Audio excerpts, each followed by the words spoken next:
जय भगवान की। पूज्य गुरुदेव के वचनामृतों में अब हम गौर करेंगे क्रोध पर। वचनामृत क्रमांक 10। क्रोध। क्रोध का कारण अहंकार है। क्षमा का स्वरूप न जानने से क्रोध को अवकाश मिलता है। क्षमा तो आत्मा का गुण है और क्रोध मन की निर्बलता है। थोड़ा भी प्रतिकूल सुनने, देखने या सहन करने के समय अहम हमारे मन को निर्बल बना देता है। निर्बलता यानी अशुद्ध अंतःकरण।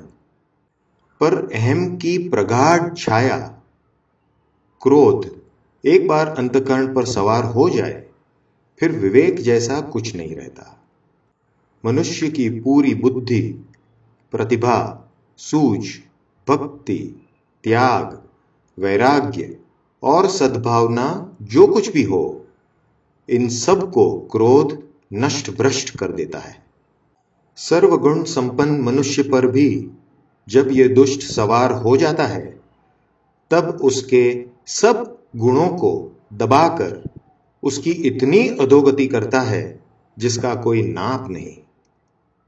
क्रोध न सिर्फ धर्म को वरन व्यवहार को भी बिगाड़ता है। समाज में क्रोधी को कोई श्रद्धापूर्वक उत्तम स्थान नहीं देता। क्रोध वह है जिसके वश होकर मनुष्य अपने पूज्य, अपने आराध्य पर से श्रद्धा छोड़कर अपमान सूचक व्यवहार करता है। जो अहम में आकर कर्तव्य भुलाकर पाप पर पाप करवाता है वो क्रोध है। जिसके वश होकर अपने निरपराध स्नेही बच्चों या पत्नी को इतनी कठोर शिक्षा देता है कि क्रोध का वो दुष्ट दूर होते ही वो मनुष्य स्वयं पश्चाताप करता है। ये है क्रोध। क्रोध का कोई आकार नहीं है। क्रोध नाभि से उठता है और आंखों में अव्यक्त होता है। जब क्रोध आए तब मौन हो जाना और निश्चय करना कि जब तक मैं भगवान के अमुक नाम नहीं लूंगा तब तक नहीं बोलूंगा। यदि क्रोध छूट जाए तो उत्तम। क्रोध मुक्त होने की इच्छा हो तो सबसे पहले क्रोध की उत्पत्ति जिन कारणों से होती है उन्हें दूर करो। क्रोध कदापि अजेय नहीं है।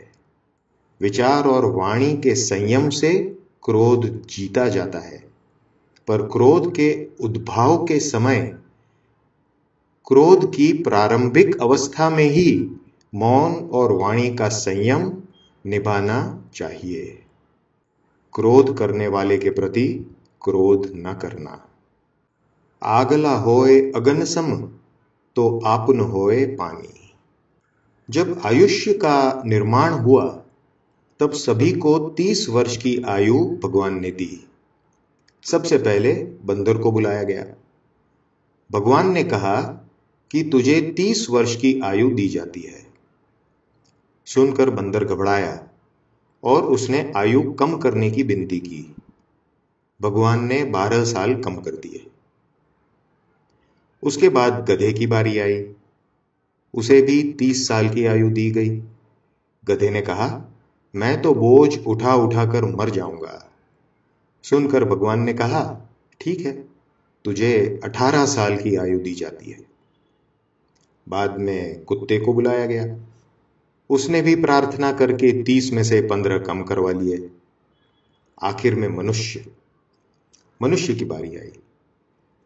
30 साल की आयु सुनकर उसने रंज प्रदर्शित किया। उसे बहुत कम लगे। भगवान ने कहा, ठीक है, तुझे 18 वर्ष बंदर के, 12 वर्ष गधे के और 15 वर्ष कुत्ते के भी दे दिए। इसीलिए मनुष्य 18 वर्ष तक बंदर रहता है, 12 वर्ष तक गधा रहता है। उसमें उसके बाद 30 वर्ष मनुष्य के आते हैं और अंत के 15 वर्ष सब उसे कुत्ते की तरह दुत्कारते हैं। हर विवेकशील को इस पर विचार करना चाहिए।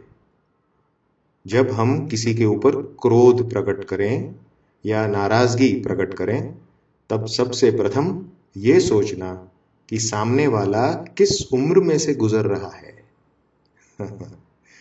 जय गुरुदेव।